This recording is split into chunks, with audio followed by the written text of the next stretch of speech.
Hello everyone! Ang tagal ko nang gustong umorder ng ganitong car freshener or perfume kaso alanganin talaga ako. Masanay kasi ako dun sa pabilog na type na ginagamit ko lagi sa sasakyan at baka ito nga ay hindi man mabango or magtagal. Kaya naman bago ko pinosto mga mare halos 3 weeks ko nang ginagamit dito kay Primo. At buti na lang talaga ay legit nga yung shop na pinag-orderan ko. Check nyo na lang yung yellow basket or yung link sa comment section mga mare. Bubblegum scent nga yung napili ko para nga hindi masyadong matapang. Dahil nga araw-araw din nakasakay itong si Aya kay Primo.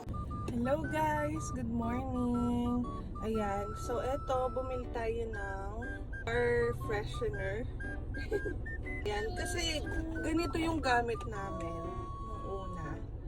Ayan. Kaso wala na siyang laman. So ngayon, try natin ito. Bili namin online. Bubblegum flavor siya. Para naman mabango ang ating sasakyan. So, ngayon, try natin siya kung legit ba talagang mabango. Ayan. Ganyan siya kalaki, guys. Ayan. Tapos, alisin lang natin yung pinakatakip niya. Wala pa man. Amoy mo na yung bubble gum. Ayan. Ganyan yung pinakatakip niya. Tapos, tatakpan lang natin siya ulit. Uy, ang bango. Bango, baby? Bango?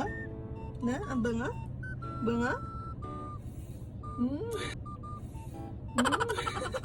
Oh, amoy bubble gum. Kunya, guys. Sana naaamoy nyo ito, Bijator. Pero ang bango niya talaga. Ayan, bubblegum flavor yung kinuha ko. Marami pang ibang flavor like coffee, mga ganun. Pero tinry ko lang muna tong bubblegum. So, since mabango siya, for sure mag-stock ako or kukuha ko niya ng ibang flavor. So, kung gusto niyo rin, ilalagay ko na lang siya sa comment section, yung link, para ma-check out nyo. Ayan guys, dyan ko lang siya nilagay. Ay, Diyos ko po, na ako. Dyan ko siya lang nilagay, tapos sobrang bango niya talaga, promise. Ayan, check out na kayo!